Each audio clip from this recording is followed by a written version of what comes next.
technical areas of core finance and banking, such that the adults that were working in the financial institutions can build up their competencies with aspirations of understanding the technicalities of banking and finance, such that they can occupy leadership positions in the system years to come. Now, looking back, FITC has been in existence for 35 years. We're having almost all our financial institutions led by Nigerians, members of management and Nigerians. We're getting financial institutions showing up in the Global 500 and also in the top 1,000 organizations. We're seeing Nigerian financial institutions expanding beyond Nigeria, going to markets in other jurisdictions and setting the standard for product and service delivery in those markets.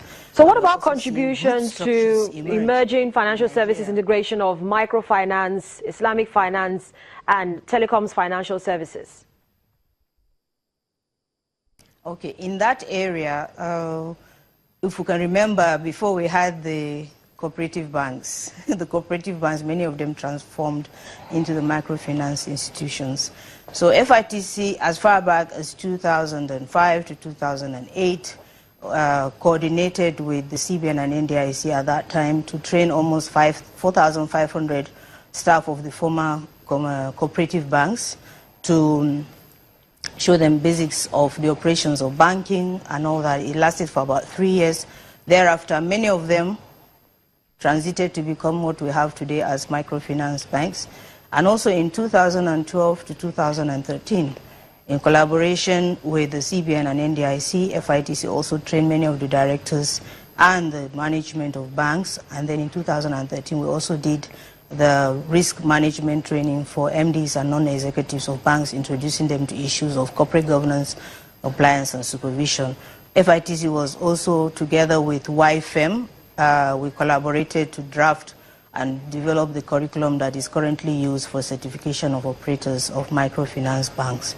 In terms of Islamic banking, because of mass, FITC is not for profit. So we're very selective in what we commit our resources to. So because of the traction and quantum of the market in terms of Islamic, or what we call non-interest banking, the level of support that FITC has played in that area is basically in terms of governance, board leadership. Under the agreement we have with the IFC, there's a specific model on governance of Islamic and non-interest financial institutions. And then also we support them in terms of operations and all that. But in terms of product innovation, we haven't. And we also have issues and challenges of resources in that direction.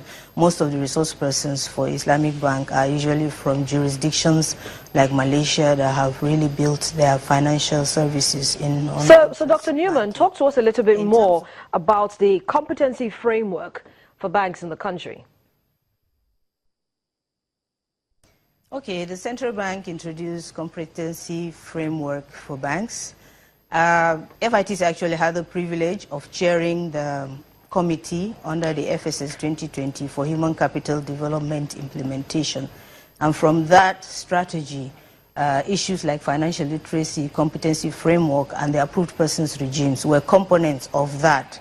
So in terms of concept, it's beautiful. However, there has been challenges. FITC can say that because we play a neutral role. We can see from the regulator side and from the operator side. And we know that in terms of engagement before the launch of the competency framework, it was a bit suboptimal because the timeline set was fixed and there was no flexibility in rollout time.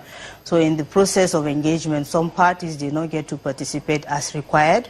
As a result of that, we're paying the price of that because we have not really updated the framework to recognize the structuring of the ecosystem in the industry. Many of the banks, some of them are franchises of international brands. As a result of that, their structure have different arrangements for competencies, which has not been recognized in the framework.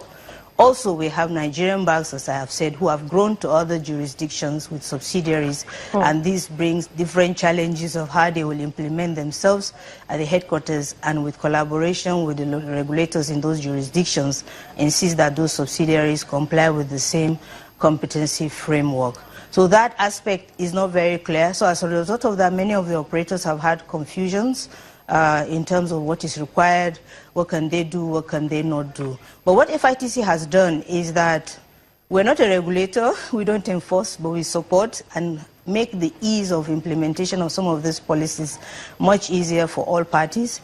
So in 2013, we introduced the competency-based capacity building training curriculum, and we offered it to the financial institutions as implant to be specific to their needs for structured growth. All right, and then also we are of this 2017 making plans to develop a capacity assessment such that the banks can use competency-based assessment in assessing people in growth in their career.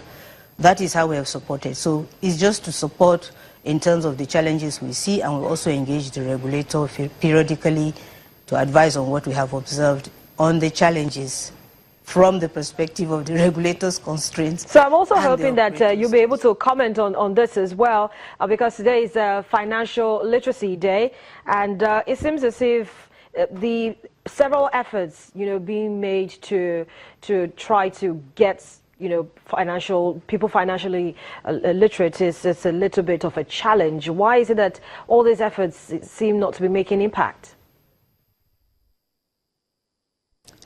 Yes, that has been quite a challenge, and that is actually the magic wand for the system. Financial literacy, first of all, many perceive it as opportunity to educate people on financial services that exist, and because the advocates of financial literacy are financial institutions, we have spoken to the general public, and society thinks that all those innovations are just to make the banks and the financial institutions able to sell their product. But actually, financial literacy is far than that.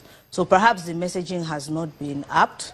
And based on our position as FITC, we actually think that financial literacy should be driven by the regulators and independent institutions that are not those that are beneficiaries of good access to finance figures by selling their products. Okay. Those institutions can be made to champion those campaigns, as they are doing today, going to the schools, which is good for mentorship. Some of these students would like to grow to be like those people that they see in front of them, and it's a good aid. Also, I have spoken to some of the MDs who are my friends, who have said as a result of that they've taken up some few people on scholarships in their personal capacity. So it's a good thing.